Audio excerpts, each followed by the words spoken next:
Hey guys, welcome to another episode of the Vinyl Den After Hours. My name is Nick. And I'm Mandy. So I'm joined by my lovely and talented wife for this week and next week. She's, so this is kind of interesting because it gives us a different perspective. Typically, it's just me and Ian, and there's a lot of overlap in our musical interests, and I don't think there's as much between us. No.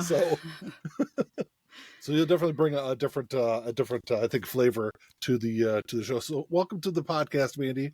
Thank I know you. that we've done podcasts before. It's been a few years though, right? Mm-hmm. So you just be like a semi-regular co-host on the old podcast. But so we're gonna go over we're gonna play a couple of games I got planned for today, and then we're gonna talk about what are we gonna talk about on the episode today, Mandy? Oh no. Is this one You don't summertime? remember? Yes. We're Okay. gonna talk about summertime, great summertime songs, great summertime albums.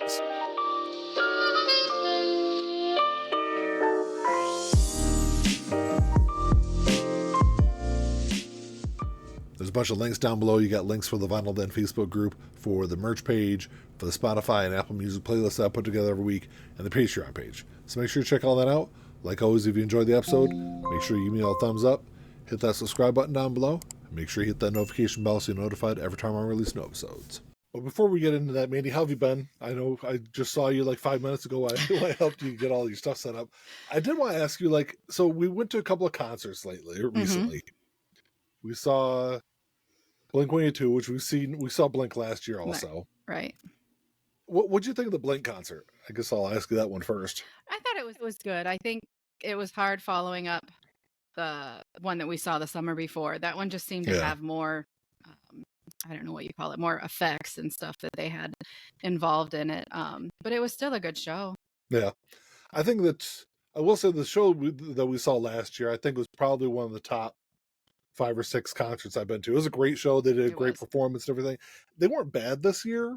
Mm-hmm. I think that, Tom DeLonge was really sick also. So I think that kind of maybe played a little bit of a factor in it because they canceled the 2 shows before ours. I didn't know if they were going to cancel the show we were going to or not. Right. But because and the bad thing was they weren't rescheduling those shows. They were just canceling them and refunding them.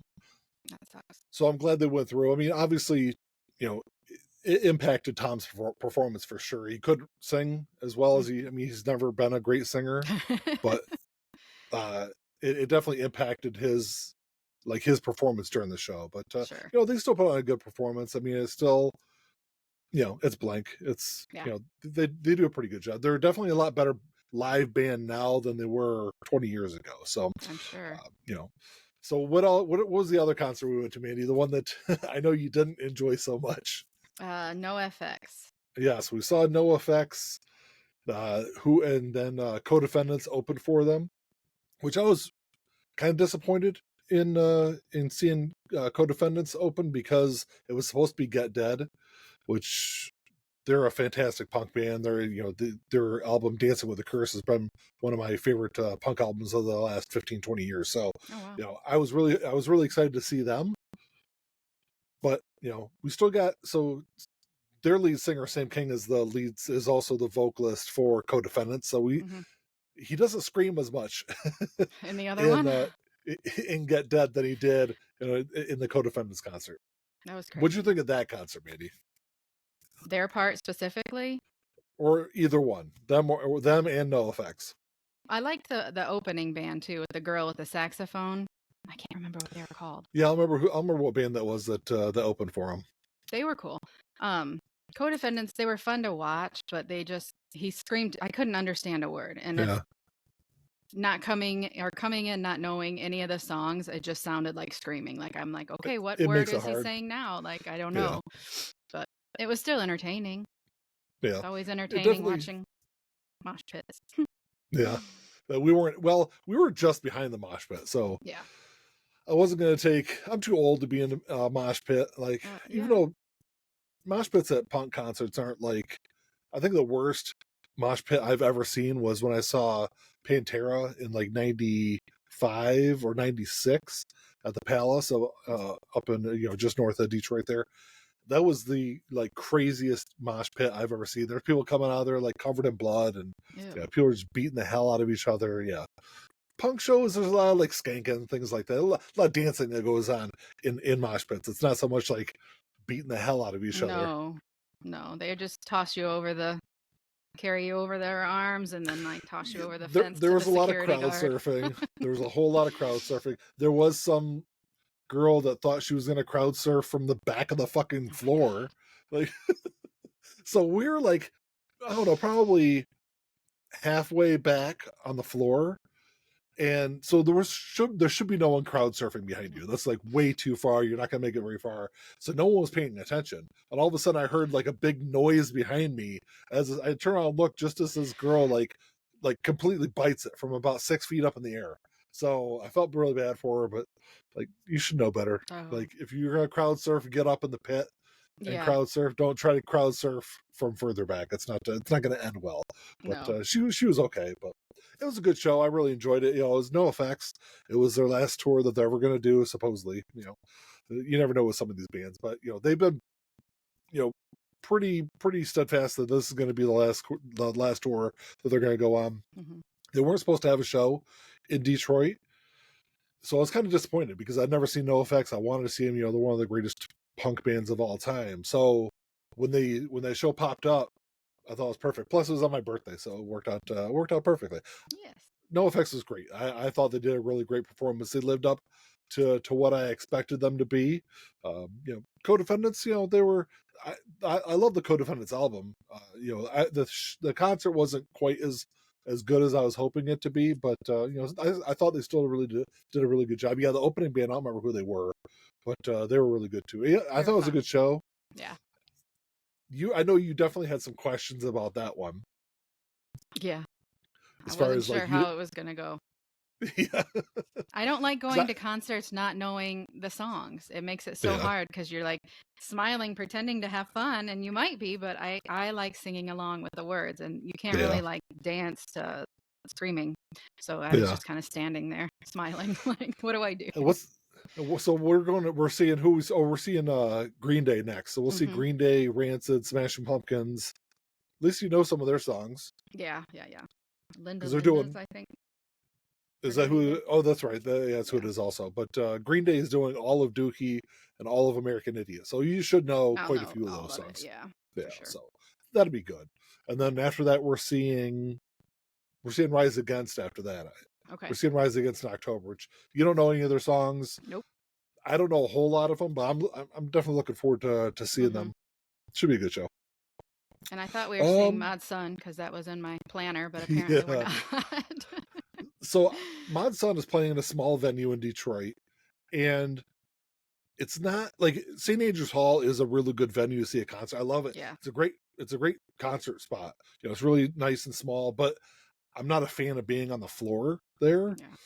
If you're in the balcony where we sat last time when we saw him there, that's a great spot because you're like you got great views. You know, you're not 6 feet tall, so you're gonna have a hard time seeing what's on stage from the floor. It's just hard because it's a level floor. It's not tiered like it is at the Fillmore. So it's hard to see the band if you're not really tall. So I knew you weren't going to have as good of a time as we had. Was it last year when we saw him? Beginning of last year when we saw him there, which was a great show. But we were up in the balcony, so we had great seats and we could see it. So I don't know. I thought about getting tickets, and they did end up going on sale. I still didn't get them, but I don't know. We'll see. We still have a couple of weeks before, a month or so before he comes here. So we'll see what happens between now and then.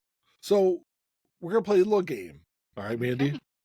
I'm gonna help you with this. All right. Because we play this back in time Billboard 200 game is what I play with Ian. So I'm gonna pick a Billboard 200 so this episode will air on September 4th. This is the September 4th episode. So I'm going to go back to the week of September 4th in the year we started dating, Mandy, back in 1999. All right. So the week of September 4th, 1999. Can you tell me what the number one album that week was?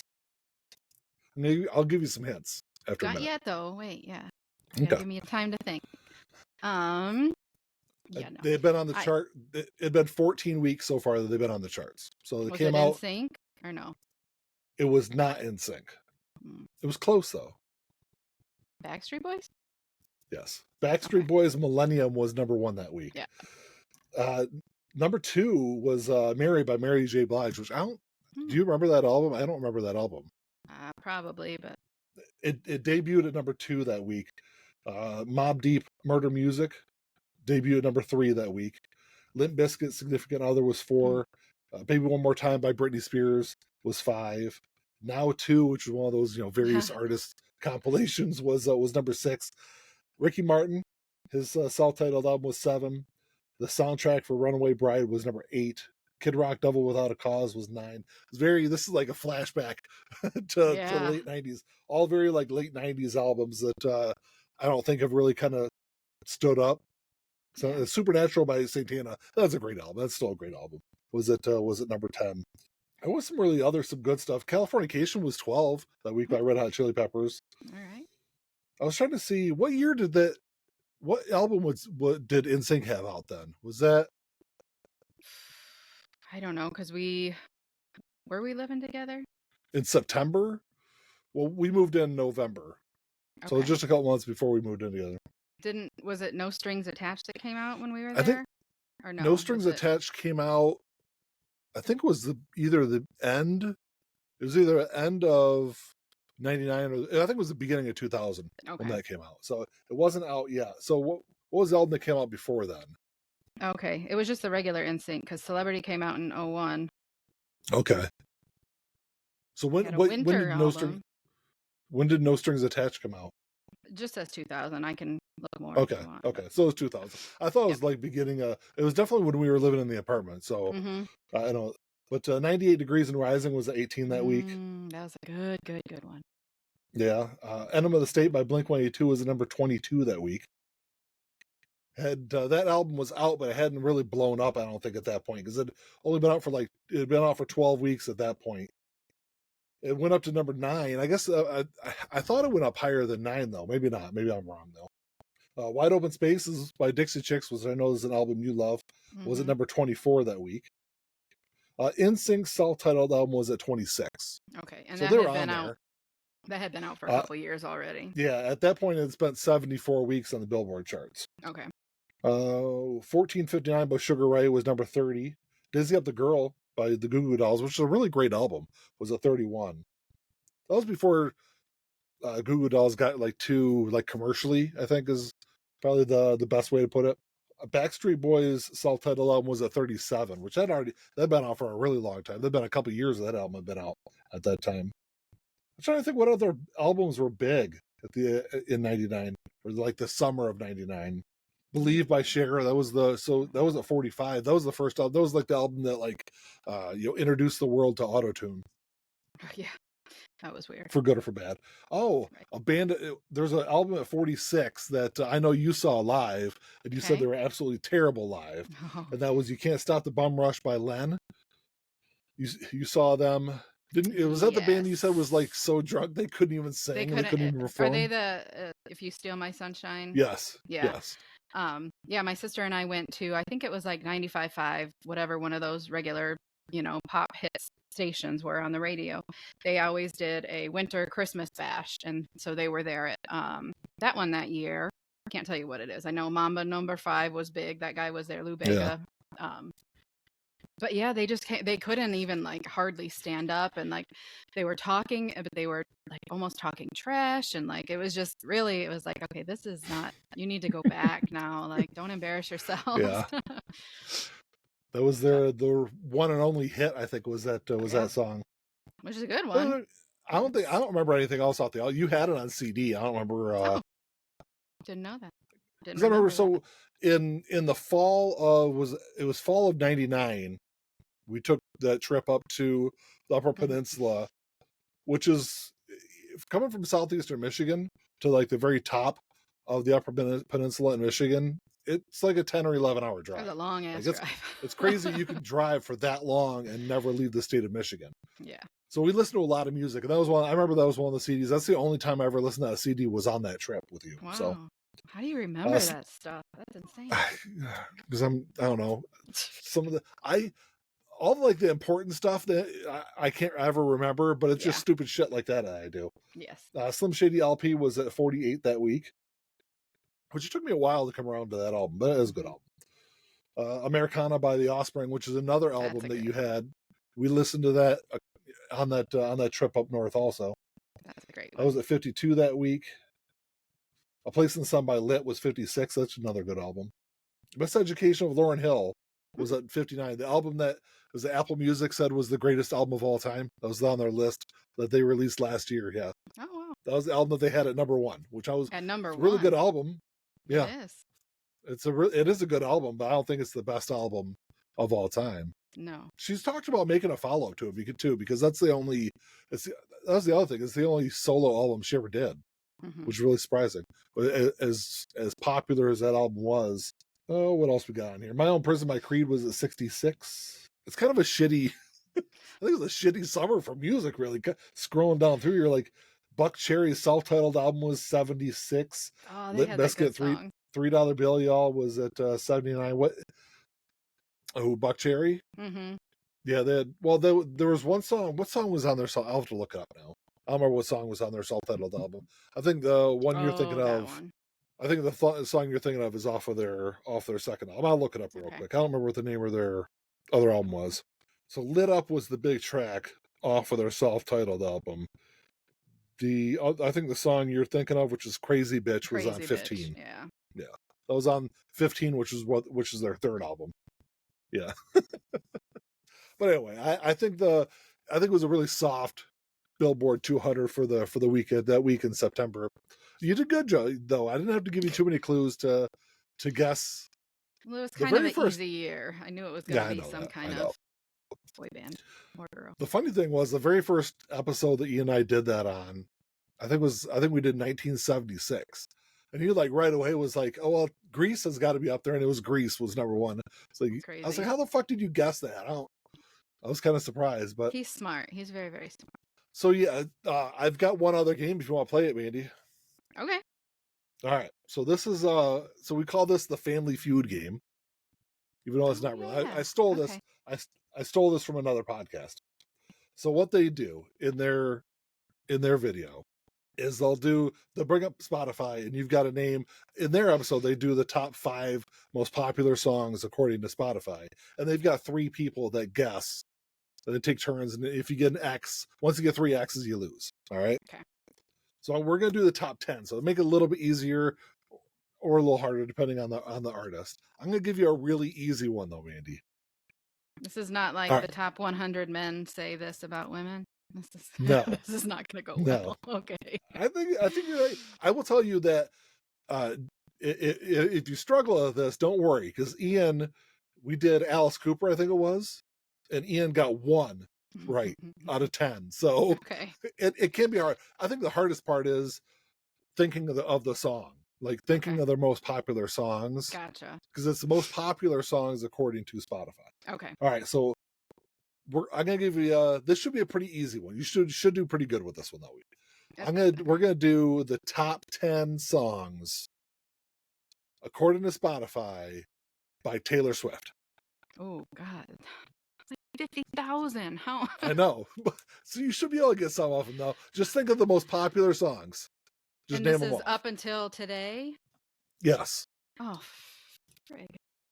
I'll give you a clue. Do you want me to give you a little clue? No, let me think for 2 seconds. Okay. I'll give you a second. So 4 of the 10 are off her latest album. Oh, that's good. Fortnite. Fortnite is number 2. I was gonna say, when you do this stuff to me, my brain stops. It like literally shuts off. It's like, nope. I know it does it to everyone. Okay. So Fortnite has 613 million streams. Nice. What's another really popular song of hers? I Can Do It With a Broken Heart. That is number 3, right. With 410 million streams. My favorite is Down Bad. Is that on there? Down Bad is number 8 with 303 million. You're doing pretty good. Is there one more from this one? There's one more. Is it the Torture Poets song? It is not. It is Okay. not. There's one X for you. Oh, don't do that. Okay. Yeah, you got 3 X's, Mandy. You get 3 X's, and I'll start giving you clues. Oh, so I can go guess other things? I don't have to just do her Tortured Poets one? Yeah, you can guess any of them. Okay, I thought we were just finishing that one first. I didn't know. Nope. Any of the top 10. You just got 3 of the 10 already. So you're doing better than Ian on a couple of the ones that we did. Well, it's a little easier. Yeah. Think like, what's her like one super popular song? There's a lot. Like Karma, maybe? No. Karma is not on there, surprisingly enough. 22? Nope. There's your 3 X's, Mandy. You got 3 out of 10, which isn't bad. I don't need guesses. Go ahead. The number one album, the number one song is off of Lover. Oh shoot! There's a couple good ones on there though. Is it Lover? Is it Lover is number 5. Okay. There's one gigantic song. There's 2, but I really it's far and away her most streamed song according to Spotify. Really? It's got 2.4 billion streams. Cruel Summer. Cruel Summer is number 1, and then Fortnite is 2. I Can Do It With a Broken Heart is 3. That was the one from the new album that you didn't get. I said that one, remember? That was one of the first ones. I'm sorry, you did. Guilty as Sin, I think, was the. Gotcha. It was Fortnite, I Can Do It With a Broken Heart, Guilty as Sin, and then Down Bad were the 4 songs off it. Number 4 is something you'll never get, because you were never a big fan of Folklore, were you? Not really. I mean, I started listening to it more lately, but is it Cardigan? Yeah. No, Exile. No. Cardigan is number 6. Okay. Exile is probably my favorite song by her, period. And that is not in the top 10. It's Cardigan is at number 6. August is at was the song at number 4. And then Lover was 5, Cardigan was 6, Guilty as Sin, Down Bad. The song at number 9 you should get. It was like the one huge track off of Midnight's. Oh geez. Well, that was the one I was gonna start with. Let's do God, I'm singing it in my head and I can't remember what it's called. Hold on. She was really big in the video. I know. I can't remember. Karma's not on that one, is it? Nope. Endgame? No. Endgame? No. I can picture Give up the yet? song. No, just give me 2 more seconds. I got it. Okay. I don't know. I give up. Antihero. Yes. Yeah. Okay. I thought that was one you would get right away. And then Don't Blame Me, which I don't think I know that song, is number 10. Is that off of Midnight's too? That's off of Reputation. Oh. I don't know. I've never been. I guess I don't want to talk too much about Taylor Swift, but because I know people bitch and complain whenever people do. But I was never a huge fan until I like Folklore, but I was never a big fan of hers before. I was more like a casual fan, I think. Yeah. But Folklore is a great album. Still, seeing her last year was one of the best shows I've ever been to. Probably. Absolutely. Yeah. Easily one of the best shows I've been to. Probably the top 2 or 3. But so that was fun, Mandy. We played 2 games. Okay. And you did pretty well at them. I guess. Like I said, you did better than Ian with a couple of the ones he's done. But all right, so we actually get to our topic, because that's one thing that Ian and I struggle with on the show. There was one episode a couple of episodes ago. We've only done, this is the 5th episode, so we've only done 4 of them. I think one of the episodes we had like down to like the last 10 minutes. We're like, we should probably talk to her about our topic, but we do have a topic. So this is kind of a piggyback off of an episode that Ian and I did on the Vinyl Den from last month, where we talked about great summertime music, great summertime songs, great summertime albums. You've got a completely different perspective, so I kind of wanted to talk about this with you also, because I know you're somebody who loves putting on a playlist and hanging out next to the pool. You did it all summer. Now your summer's over, unfortunately, so you can't. Back to work you go. Well, what are some great summertime songs for you, Mandy? Okay. So like when you're making a playlist for summer, I did make some notes too, but like ultimately, hands down, I could just listen to every Beach Boys song, like every single one. That would be who I would put at the top of my list for summertime songs. I'm not a big fan of like the songs that are about summer, like Will Smith, Summertime, or anything like that. the Beach Boy sounds. I need the steel drums. Like that's where I go with summer songs. So like the Jamaican Steel Band playing Yellowbird, Jamaican Farewell, Kingston Town, Banana Boat Song. Like those are all the good ones. Those are my favorite. And then when you start veering away from that, of course you got to have Jimmy Buffett on there. At least a couple songs from him. And then I go completely country. Like that's my other summer. Like I think because of my summers were always spent with all my friends and we were, either on the boat or whatever, but it was always a lot of country music. Kenny Chesney, he's probably the number one for that kind of music for summertime. Alan Jackson was the other one I was thinking of. He's got a few Mercury Blues, 5 O'Clock Somewhere, those kind of songs. Yeah. And for me, it's always like like you said, the big one, and I even talked about it in the episode we did, was Beach Boys. I've got a Beach Boys compilation. It's like anything by the Beach Boys automatically makes me think of summertime. It gives me that like happy, warm kind of feeling, I guess. And Bob Marley's the same way. I can listen to it's not just Bob Marley. It's really kind of any kind of reggae. Yeah. Has that really kind of like summertime vibe, I think. Because I think that's a big thing with summertime music. Is it has that kind of fun, really fun vibe to it. I guess probably the best way I could put it. What are some other ones that you got on there? Rockaway Beach. I know it's not Ramones. You don't typically think summertime music, but Rockaway Beach, because that's the thing with the Ramones is the Ramones. That's kind of why I thought you would like the Ramones, because they tap into that like 1950s rock kind of vibe, but they do it with like a faster pace to it. So their Rockaway Beach is a great summertime song for me, I think, also. But they've got a couple other ones also that kind of fit that easy going vibe. But you don't really think of when you think of the Ramones. Despacito, I think was another one I'd throw out there.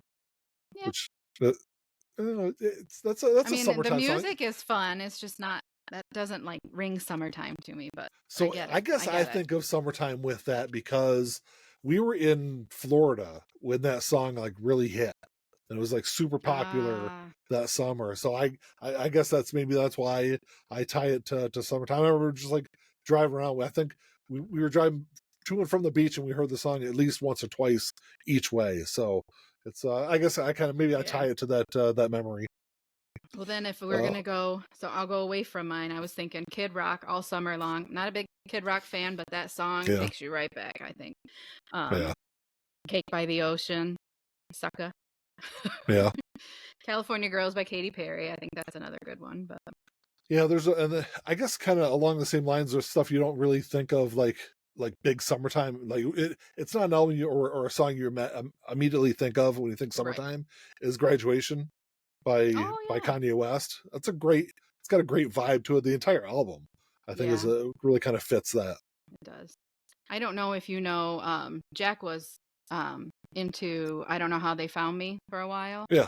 And their song Choke. Oh my God, that's one of my favorite ones that comes on when I'm floating around in the pool. I don't know why I love that song so much, but I'm not familiar with it. So I remember Jack was to sleep. He was into him for like a hot minute. So cause I know he bought one of their albums on vinyl, but that was about it. Some Nelly. You can throw some Nelly in there for a good summertime vibe. Yeah. I have my 90s, 2000s hip hop and R&B like playlist that I'll play out there if I get tired of the summer one.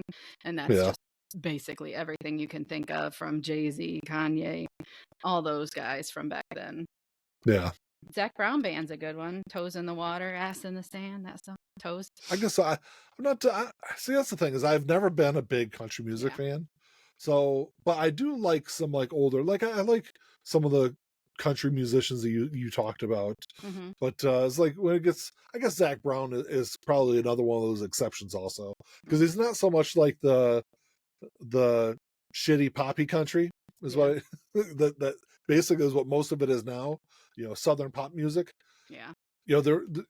Zac Brown, Chris Stapleton is another exception where newer artists, even though Zac Brown's been around for a while now, but it's as far as like newer country goes, that's kind of all I would listen to. But I think Zac Brown definitely fits in that category also. You probably won't like this one, but what? Toby Keith, Toby Keith. He's Yeah. got a couple good ones. Red Solo Cup. Yeah. I love. That's just because you're out there playing beer pong, I can drinking see from your that. I Red can see Solo that. Cup. Garth Brooks, two pina coladas. I think everything that for me it has to be about a drink or like a feeling from the summer. Like it has to have that something that triggers my mind of you would only do pretty much in the summertime. The Shabuzi. I think I'll kind of. I mean, that makes sense. I think. Yeah, but that's just for me. Because The you kind of. Shabuzi. I think you kind of connect. Hanging out, having some drinks with friends with the summertime. Mm-hmm. It's not something you typically do in the middle of winter. So, I mean, I guess you can, but you can, yeah. So I guess that kind of makes sense that you kind of connect that to with those kind of songs. Sunflower by Post Malone, I think, is another great summertime song. These aren't really songs that like are about summer. It just has that kind of vibe. It automatically just makes me think summertime. We have very different summers. Yeah, do we? Yes. Well, because your summer is basically laying next to the pool. It's light and easy and airy. Yeah. And steel drums and watermelon sugar, like those kind of like fun. Just like I don't know. That's where I go. Sugar, Maroon 5, like those kind of songs. Yeah. And that's why we have you on the show, Mandy, because that's stuff that Ian and I would not talk about, especially Maroon 5. But right, or J-Lo. Let's really Get Loud. You think she's got some that fit that category too? I think Let's Get Loud. That song is just a fun one. You were supposed to see J-Lo this year, but unfortunately I forgot about that. Yeah, I bought us tickets to see her, but I think so. She wrote this whole album about her new marriage or remarriage with Ben Affleck, and then she like scheduled this whole tour, and then their marriage fell apart. Yeah, they ended up getting divorced. So I think it kind of played a big role. I think the other thing is, and there's other artists that are kind of running into this also, is we got cheap-ish tickets to see her. But a lot of the tickets, if you wanted to sit in the lower bowl at the place I think it was at Little Caesars Arena, you were going to pay 2 or 3 times what we were going to pay to see her. So I think the lack of sales, I think, really kind of played a role in that also, because there was I think Bad Bunny had to cancel some shows also for poor ticket sales. So maybe eventually they'll lower their fucking prices and people can actually see concerts again. Yeah, it is ridiculous. I really, really enjoy going to concerts, but it is hard to put that money up. Although I did it for Usher. Yeah. Well, Usher wasn't too expensive, was it? Well, I guess not. For 2 tickets, see, I do payment plans. So I do my Klarna or my PayPal that's spread out over 6 months. And I think it was like $50 or $60 for 6 months. So, I mean, not that bad, but not that cheap. Not that cheap either. Yeah. That was for 2. Well, I mean, that's for 2 tickets though. So yeah. I mean, and I think unfortunately, that's kind of where we're at though. Is like if you want to see a big named artist, you're going to pay a few $100 to see them. I mean, when we saw Blink last year, we had really good seats. We were first row behind the pit. I want to say those tickets were well over $300 a piece for that show. So it was good though. Unfortunately, it's kind of those days of having, like, I remember it was like 90, I think it was 97, summer of 97. I saw Aerosmith. I want to say those tickets were like 20 or $25, and that was a lot for a concert, for me. Because going to, a lot of the shows I went to in the 90s, they were, $10. A lot of the bands I was into, well, they weren't the super big popular ones. I think about, we did a lot of Pine Knob things, and so when we were at Pine Knob, you were always sitting in the lawn, and I don't think they were over $20 either. I feel like they were like I think for the longest time, I thought the lawn seats were always like $10 for lawn seats for pretty much every show. Yep. Now, who was it that definitely by your artist? Yeah, there was a concert that Reese wanted me to take her to. It was at Pine Knob this summer. I don't remember who it was though. But I even looked at lawn seats were like $90. And I was like, absolutely not, because Pine Knob, for people that are watching this or listening to this, Pine Knob is a gigantic outdoor amphitheater. it seats, I think, Yeah. 17 or 18,000 people. And so if you're in the lawn for $10, it's a good day. You hang out in the sunshine, you listen to some songs. You have a hard time seeing the stage. Right. So, it's just not worth it to me to pay that kind of money to be that far away in a big crowd of people. So yeah, unfortunately, at one point in time, yeah, you could get those nice cheap lawn tickets, and like I said, just have a good day. But 80, $90 to sit out there, and there's probably 10,000 people out there in that lawn. It's just insane. And in the summertime too, and Yeah. I feel like 8 times out of 10 it's usually raining on the day I'm supposed to go to Pine Knob for a show. So Reese and I had tickets. Reese is our daughter. We had tickets to The Cure last year at Pine Knob, and we were in the lawn. Mm-hmm. I mean, and it poured on us the entire time, but it was The Cure, so it kind of fit the aesthetic of the show. But it still sucked to stand out there in the rain because you can't sit down out there either. It's like you're on this big grassy hill. People take blankets and things like that, but as soon as the concert starts, everyone stands up and you're shoulder to shoulder. So and you're like on a hill also. So it wasn't it wasn't great. Sliding. Yeah. There's YouTube videos. It was like an all downpour there for a while too. Yeah. So what's that? I said there's YouTube videos of people at Pine Knob just sliding down the hill. Beating it down. Who were we supposed to see? We were supposed to see a concert there last year that we ended up not going to. What was TLC.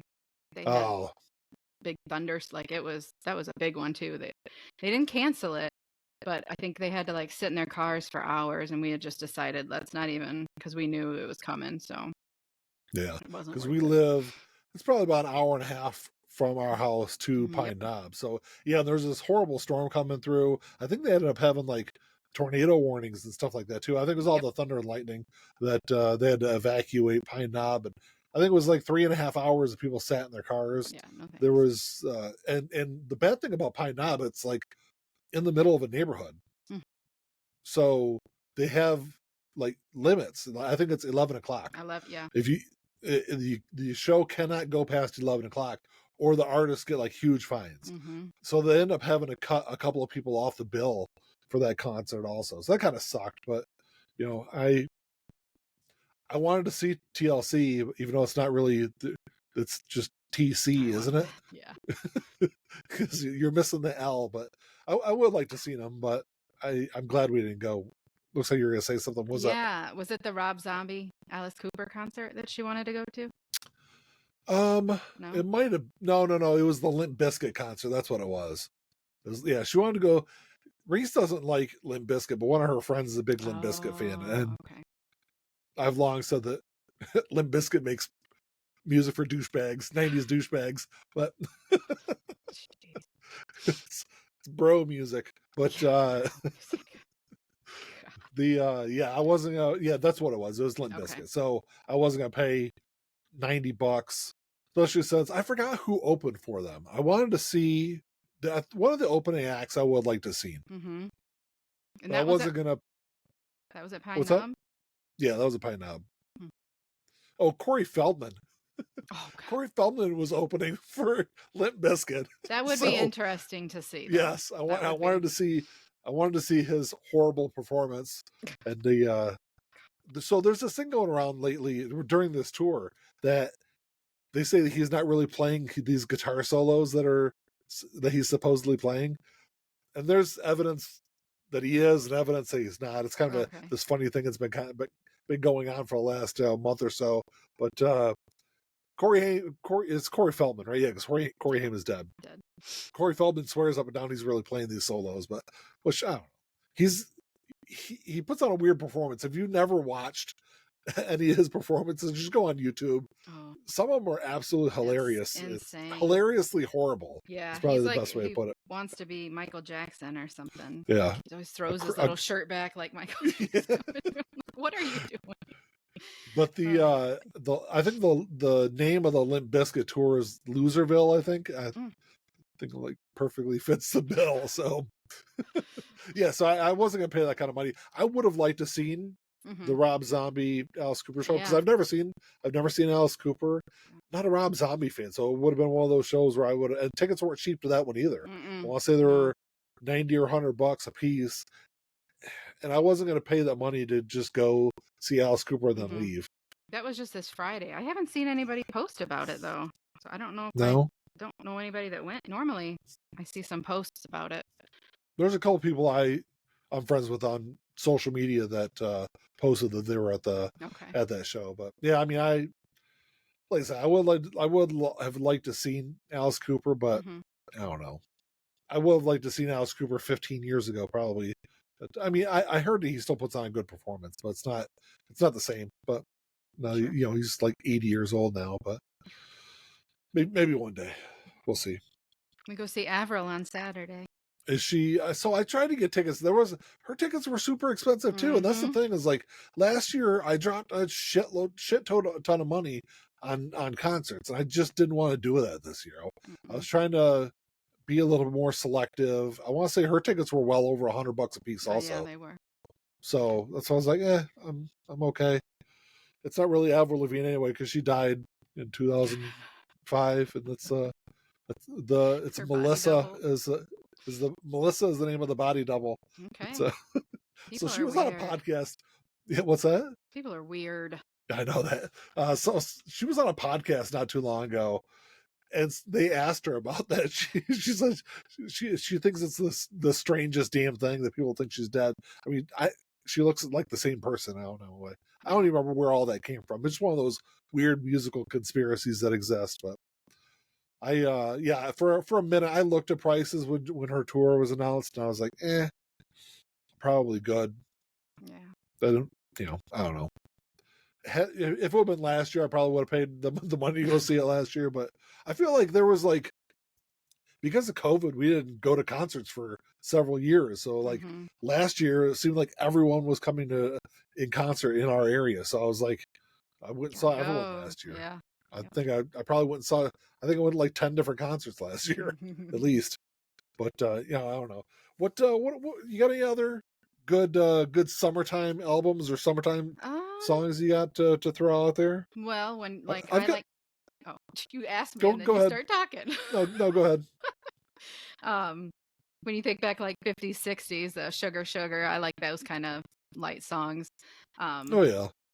I was trying to say it early, Shabuzi, the bar song, Getting Tipsy. I don't know. Do I know that one? If you heard it, you might be familiar with it. It sounds a lot Sing like... it for us, Mandy. No, I was joking. I'll say, I don't think I can. I don't know now. It went phew. It's who else sang that? Was it the bar Getting Tipsy? Know. Yeah, you do. The old rapper. Everybody in the club getting tipsy. Oh yeah, that was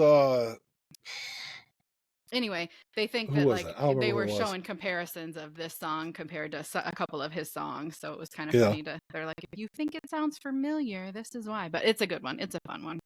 But it's country, sort of ish. I have Pontoon by Little Big Town and Cruise, Florida Georgia Line. But again, they're all like water songs, drinking or There's one I've got left, and it's another one that I think is kind of outside of the box. It's a timeless album. It kind of fits every mood, but it does kind of have that like lightish kind of vibe to it. And that's Songs in the Key of Life by Stevie Wonder. He's another one of those artists where it has that kind of vibe to his music. But I don't know. There's a ton of them out there. Obviously, the episode I did with Ian, Ian kind of went down a different path when we talked about this though, because Ian doesn't have music that like makes him think of summertime. So his were all albums like that remind him of a specific summer. Gotcha. Because there's a lot of that music for me too. I mean, I talked about summer 2001. I'm sure I drove everyone fucking crazy listening to Take Off Your Pants and Jacket by Blink-182. I don't think left my CD player in my car for the entire summer. So it's just albums like that aren't really like summertime albums or summertime music that makes me think of that specific time. But I don't know, Mandy, anything else you want to add to the topic for today? I don't think so. No? Okay. Well, if any questions or comments, you can email us at do you happen to know the email address, Mandy? It's probably like tvdah at something. No. No, it's just the Vinyl Den channel at Oh, gmail.com. you use the same one. I use the same one. It's all tied together. But if you're watching us on YouTube, go see old thumbs up, all that YouTubey kind of stuff. Drop us a comment about your favorite summertime songs, favorite summertime albums. Find us on social media. I don't know, Mandy. Anything Go else? easy on me. Yeah. All right. Well, until next time. I don't know. Goodbye. Am I supposed to? Peace.